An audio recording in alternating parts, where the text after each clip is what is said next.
결론적으로 관세는 이제 최악은 지나갔다.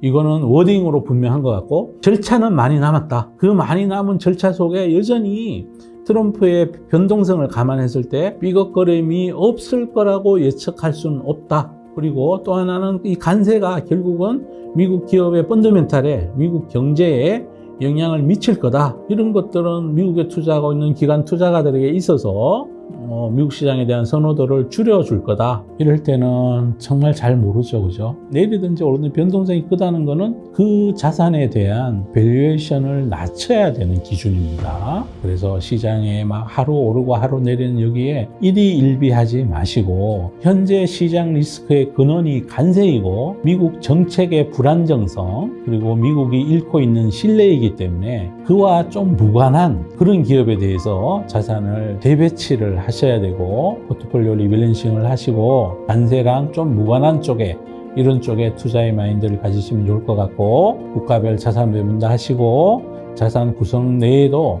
굳이 주식 안 사고 그래도 원금 보장이 좀 되는 채권을 사도 먹을 수 있어요. 왜냐하면 채권 가격도 같이 떨어졌으니까. 제일 중요한 거는 이제 마음의 평정성을 유지하는 거죠.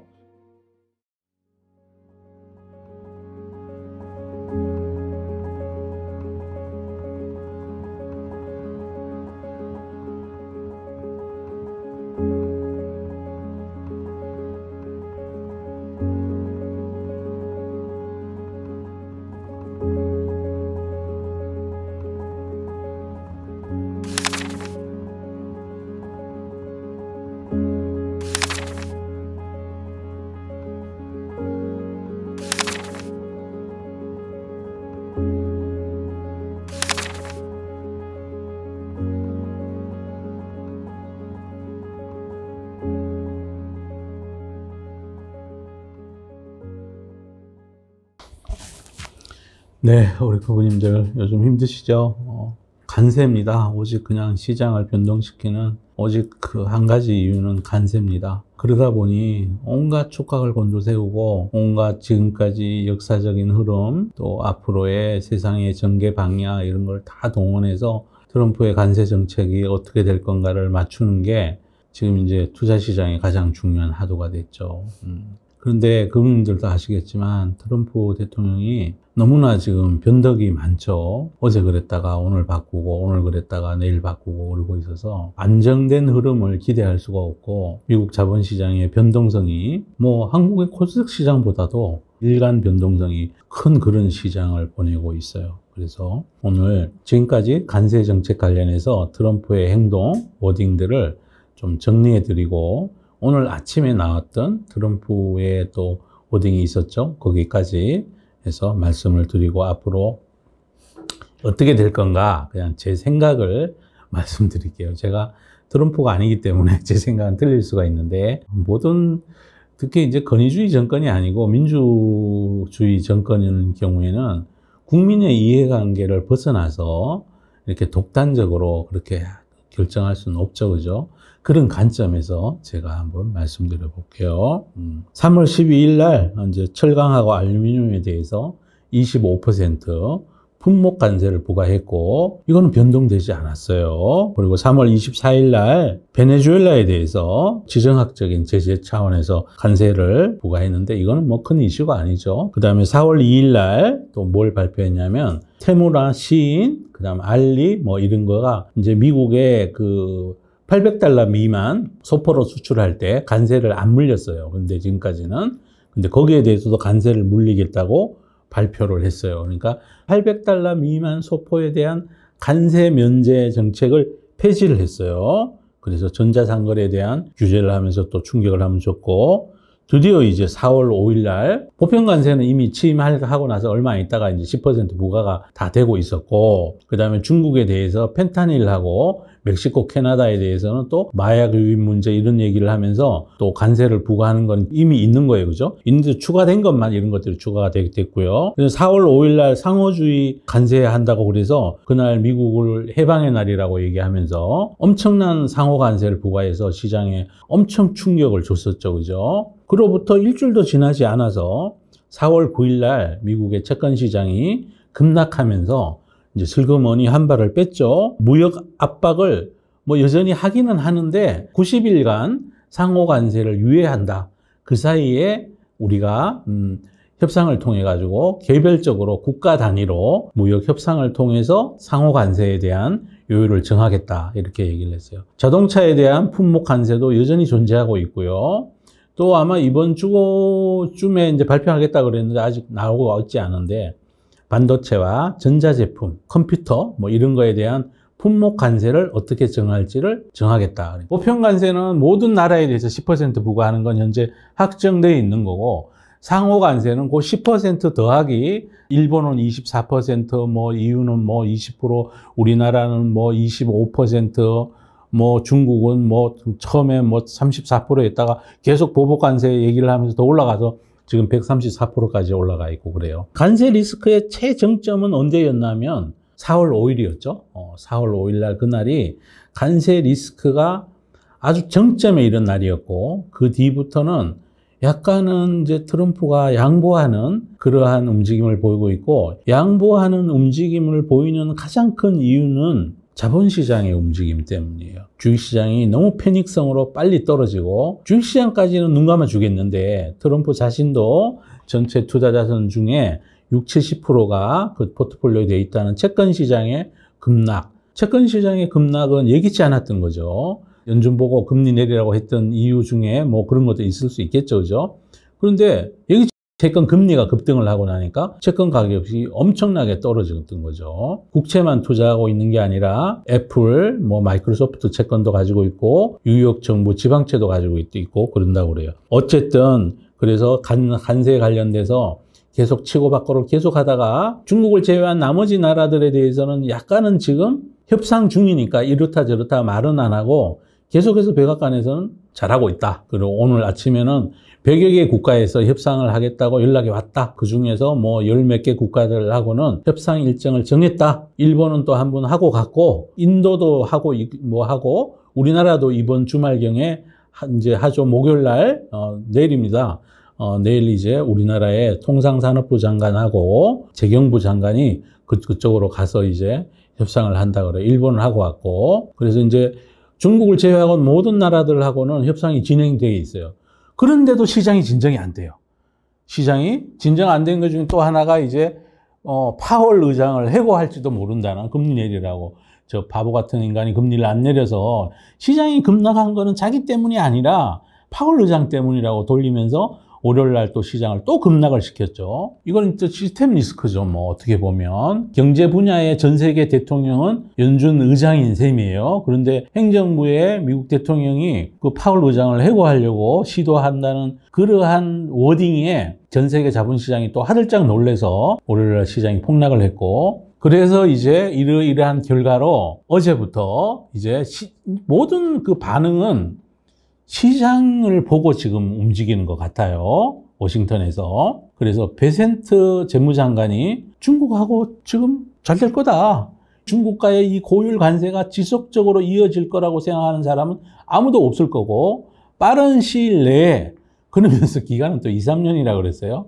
헷갈려 죽겠어요. 어쨌든 빠른 시일 내에 관세를 좀 떨어뜨릴 거다. 그렇게 얘기를 했고 거기까지만 해도 미국 시장의 반응은 그렇게 핫하지 않았는데 장이 종료되고 나서 이제 워싱턴에서 관료 임명식이 있었고 그때 관료 임명에 대한 걸 물어보는 게 아니라 기자들은 온통 관세에 대해서 물어보죠. 그리고 이제 지금 화두가 되고 있는 게 나머지 그 관세를 유예시킨 모든 나라들은 협상이 진행되고 있거나 중요하지 않은 나라들인데 중국하고는 관세 유예가 아니라 지금 서로 관세를 올리고 있고 서로 무역 규제를 하고 있고 보복하고 있고 그러고 있잖아요. 그죠?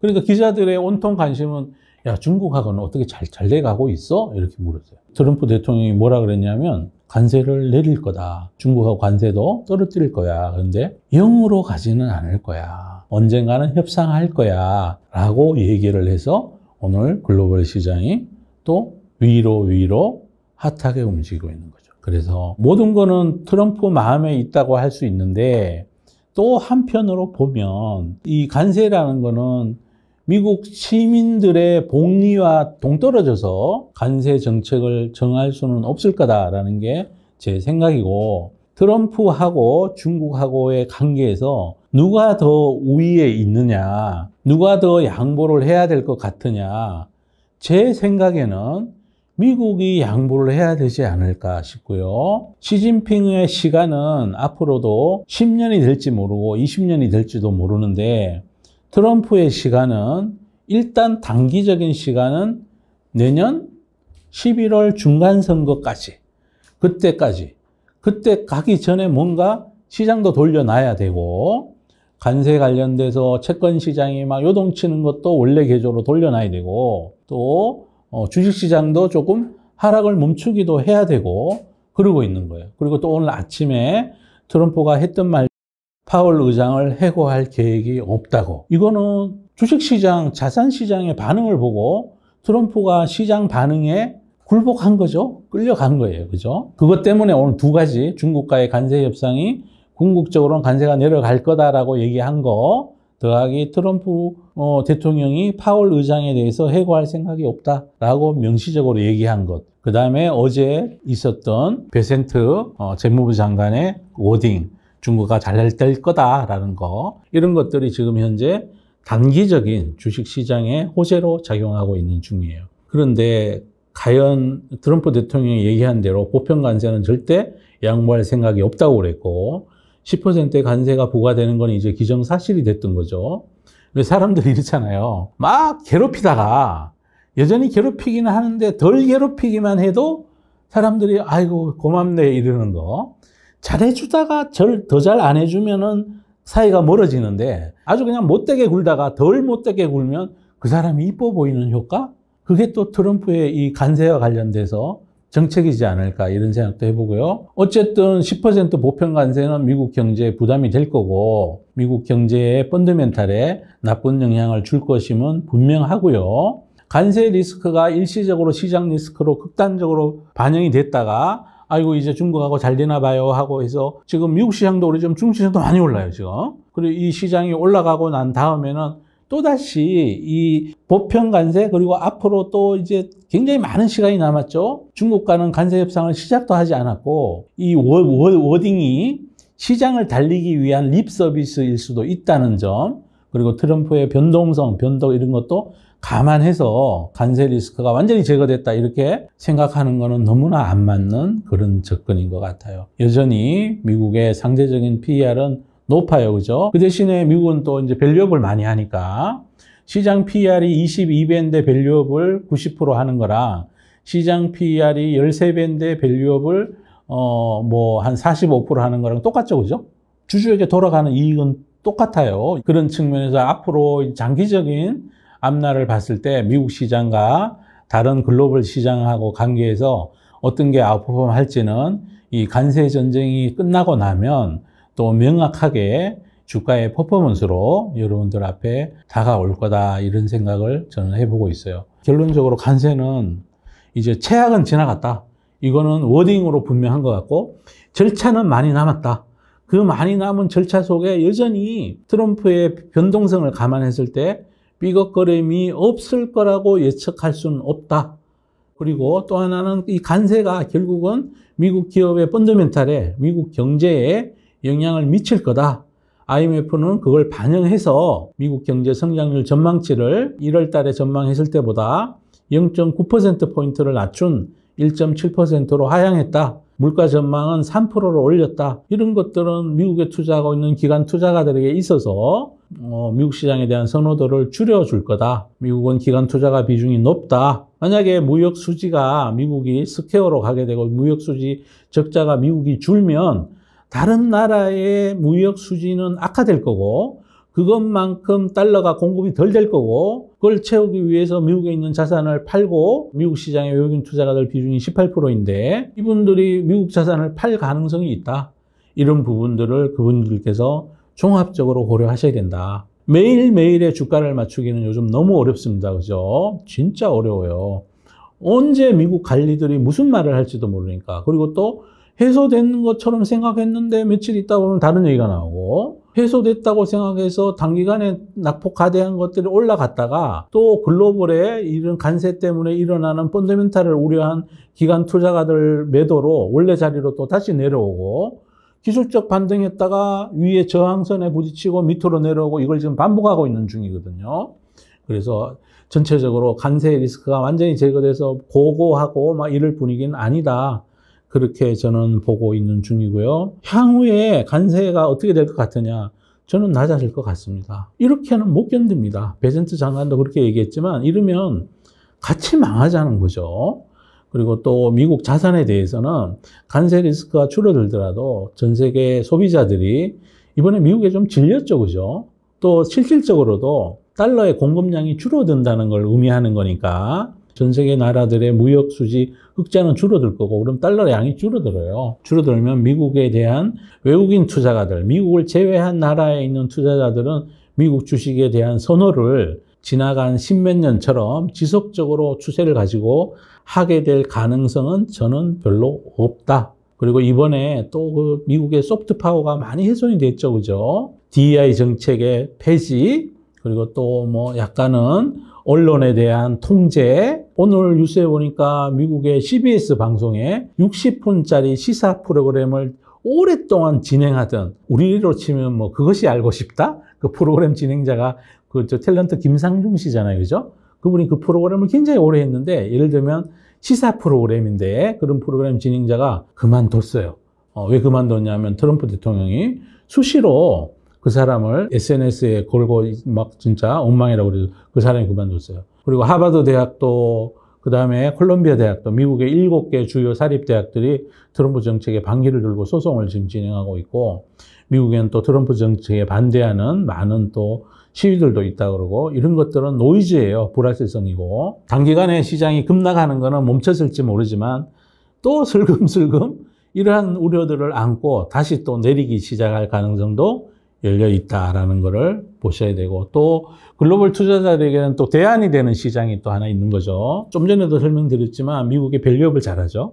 그래서 이건 정말로 주식에 대한 밸류에이션 멀티플을 높여주는 거예요. PER 20배인 기업이 밸류업을 90% 한다는 거 하고, PER 10배짜리 기업이 밸류업을 45% 주주 환원을 한다는 거하고는 주주에게 미치는 영향은 똑같아요. 그죠? 이제 그런 대안들이 있는 시장을 향해서 글로벌 투자자들의 장기적인 자산, 국가별 자산 배분의 재배치가 이루어지지 않을까, 이제 그런 생각을 저는 해보고 있는 중입니다. 그리고 마지막으로 그분님들께 이제 드리고 싶은 말씀은, 이럴 때는 정말 잘 모르죠, 그죠? 내리든지 오르든지 변동성이 크다는 거는 그 자산에 대한 밸류에이션을 낮춰야 되는 기준입니다. 그래서 시장에 막 하루 오르고 하루 내리는 여기에 일희일비하지 마시고, 현재 시장 리스크의 근원이 간세이고 미국 정책의 불안정성, 그리고 미국이 잃고 있는 신뢰이기 때문에 그와 좀 무관한 그런 기업에 대해서 자산을 재배치를 하셔야 되고, 포트폴리오 리밸런싱을 하시고, 그리고 이제 간세에 영향이 있는 이런 그 기업들에 대해서는 순수하게 매매의 아이디어로만 접근하시길 바랍니다. 그래도 여전히 미국 시장의 총 유동성의 크기는 글로벌 주식시장 전체 절반이 넘는 터라, 요즘 시장을 보면 뭐 5분 전에 뭐 마이너스 1%였다가 30분 지나고 나면 막 플러스 5% 가고 막 극심한 그 트레이딩 기회를 주고 있죠. 그분들께서 이럴 때는 정말 매매 마인드도 이럴 때는 좀 필요한 것 같아요. 뉴스를 뭐 틀어놓고 갑자기 막 트럼프가 이런 얘기를 하면 매매 잘 하시는 분은 이럴 때 또 이렇게 매매 기회가 될 수 있어요. 매매할 수 있을 만큼의 주가는 떨어져 있는 거니까요. 그렇게 하시고, 투자의 마인드로는 간세랑 좀 무관한 쪽에, 이런 쪽에 투자의 마인드를 가지시면 좋을 것 같고, 국가별 자산 배분도 하시고, 자산 구성 내에도 굳이 주식 안 사고 그래도 원금 보장이 좀 되는 채권을 사도 먹을 수 있어요. 왜냐하면 채권 가격도 같이 떨어졌으니까. 또 비중 관리 잘 하시고, 제일 중요한 거는 이제 마음의 평정성을 유지하는 거죠. 그리고 어떤 이벤트가 생길 때 나는 이렇게 할 거야 라는 시나리오를 미리 짜갖고 있는 것도 좋을 것 같아요. 트럼프가 이렇게 얘기하면 나는 그때 뭐를 살 거야. 트럼프가 이렇게 얘기하면 내가 산 거 중에 뭐를 팔 거야. 뭐 미국의 관세 정책이 이렇게 바뀌면 나는 포트폴리오를 이렇게 방어적인 섹터를 설사 가지고 있었다 그러면 예를 들어 뭐 금을 좀 가지고 있고 채권 가지고 있고 주식 뭘 갖고 있었는데 채권은 방어적인 걸 갖고 있고 그랬다 그러는데 관세 리스크가 해소되면 레버리지는 안 하더라도 베타가 큰 종목으로 나 그냥 기계적으로 옮길 거야. 이런 걸 미리 준비해 갖고 있으면 이럴 때 혼란스럽지 않게 뉴스 쳐다보면서 매매하면 될 것 같아요. 그러니까 뭘 제일 잘 해야 돼요? 트럼프 무슨 말 하는지가 제일 중요하죠. 그죠? 그래서 트럼프를 팔로우 하는 것도 좋은 방법이고요. 그럼 언론에 나오기 전에 먼저 트럼프의 얘기를 들을 수 있죠. 그죠? 그리고 항상 이제 블룸버그도 그러고 우리 외신 야후 파이낸스나 뭐 CNN, FN 이런 데다가 트럼프를 지속적으로 검색을 해보셔야 돼요. 검색해서 트럼프가 무슨 얘기를 하는지 그렇게 해서 요즘 자동 번역도 되고 하니까 그분들 불편하지 않을 거예요. 그래서 트럼프 얘기에 따라 가지고 빨리빨리 움직이는 것도 단기간 매매 아이디어로는 괜찮다는 생각이 들고요. 그 대신에 이제 장기적인 투자 마인드는 제가 말씀드린 것처럼 그렇게 관세가 영향이 좀 적은 쪽, 관세 영향이 있더라도 주가의 위치가 상대적으로 많이 낮아 있는 쪽에 작은 비중으로 이렇게 해보고 이렇게 하시면 될 것 같아요. 어렵습니다. 정말 저도 이 운용시장에 오래 있었는데 이렇게 어떤 특정인의 정책에 따른 방향으로 시장이 이렇게 요동치는 거를 본 적이 없었어요. 예측이 어려웠던 건 코로나는 예측이 어렵죠. 그거는 바이러스가 하는 일이니까. 이번은 그때보다가 더 예측이 어려워요. 바이러스는 그래도 추세성이라도 있죠. 그죠? 이거는 추세가 없어요. 트럼프의 정책은. 근데 다행히 관세 관련해서는 지금 뚜렷하게 추세가 하나 생겨가고 있는 거죠. 최악은 지나가고 있다.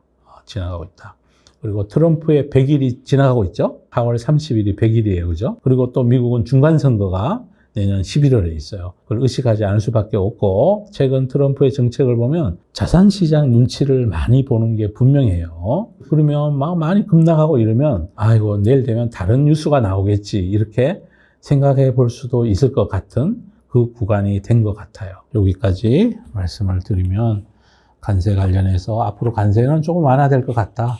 미중 간의 삿발 싸움은 조금 더 진행될 것 같다. 그리고 전체적인 관세는 인하될 것 같다. 왜냐하면 막상 해놓고 보니까 미국에 별로 도움이 안 되더라. 아마 트럼프도 점점 학습해 가고 있지 않을까. 그래도 여전히 자기 정치적인 지지 세력들을 위한 워딩 이런 것들은 세게 하는 워딩들은 가끔씩 시장에 나와서 시장의 변동성을 충분히 만들 수 있다. 트럼프는 관세에 대해서 잘 모르고 있을 수도 있다. 19세기 말이나 20세기 초하고는 세상이 많이 달라져 있고 미국 재정에서 차지하는 관세 수입의 비중도 이렇게 올려받아도 3%가 안 된대요. 그러니까 법인세 더 걷고 소득세 더 걷는 게 훨씬 중요한 거지 관세로 미국 정부가 유지되지는 않는다. 그리고 트럼프의 정부에 미국의 인심을 잃는 거 이거는 여전히 미국 주식에 대한 디스카운트 요인이다. 뭐 이런저런 말씀을 드리면 될 것 같아요. 여기까지 오늘 관세 관련된 말씀을 마치고자 합니다. 와 정말 힘듭니다. 이 관세 갈 때문에 변동성 이거는 만만치 않습니다. 또 오늘 밤에는 무슨 뉴스가 나올까요? 자 여기까지 마치도록 하겠습니다. 감사합니다.